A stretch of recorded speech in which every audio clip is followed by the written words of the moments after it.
Alors le populisme, c'est un mot bizarre, parce que dedans il y a peuple, et ça apparaît comme un danger. Et alors, il faut, à mon avis, distinguer deux sens du populisme. Le populisme, si c'est, et on le sait depuis l'Antiquité, la capacité à faire éprouver au peuple un sentiment de jouissance, d'accord spontané, parce qu'on flatte tout ce que dit le peuple, alors le populisme, c'est un alignement sur l'opinion dominante. Ça veut dire que si l'antisémitisme monte dans la société, le populisme consiste à flatter cela pour accroître son pouvoir. Le populisme, c'est ça. Si jamais il y a du racisme, si jamais il y a un mouvement quelconque, quelle que soit cette aspiration qui se développe dans le peuple, essayez de capter cette aspiration sans aucun principe, etc. Le populisme, donc, chaque fois qu'il y a un démagogue, c'est ce qu'en Grèce on appelait les démagogues, on peut parler de populisme.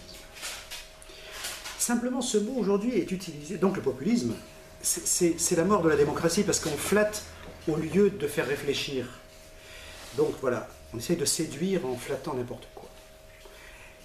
Seulement, le problème, c'est qu'aujourd'hui, chaque fois que quelqu'un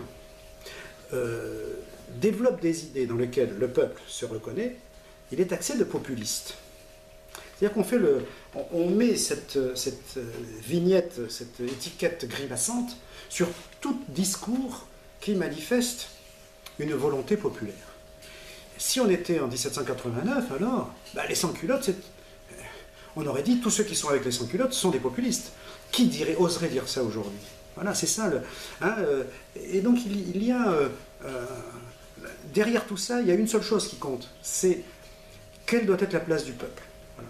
Et ça, c'est vrai que la politique, si jamais c'est un face-à-face entre des hommes d'État qui aspirent, des représentants, encore une fois, qui aspirent à séduire le peuple pour être élus et en tirer du pouvoir, alors le problème n'est pas populisme ou pas populisme, c'est ce système-là est-il bon ou mauvais? On en revient toujours à ce système représentatif, c'est ce discours. Mais si on appelle populisme le fait que le peuple se mette en marche pour être contre quelque chose, pour rêver d'une autre société. Alors je suis désolé, les Noirs d'Afrique du Sud qui défilaient et qui se faisaient tirer dessus à Soweto, est-ce que c'était du populisme? C'était un mouvement populaire qu'on pourrait très bien alors aujourd'hui traiter de populisme si on en reste là. Donc le vrai problème, c'est l'état du peuple, ce dont il est capable et son mouvement. De quoi est capable un peuple lorsqu'il se met en mouvement contre une injustice, contre la misère, contre quelque chose qui lui paraît absolument injuste?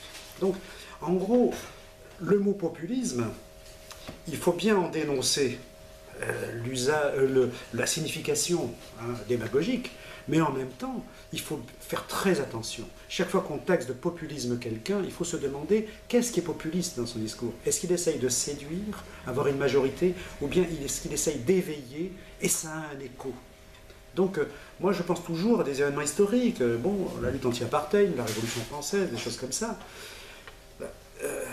Et je me dis, mais qu'est-ce qui est bon ou mauvais dans un système pour que le peuple ait toute sa place et puisse enfin décider?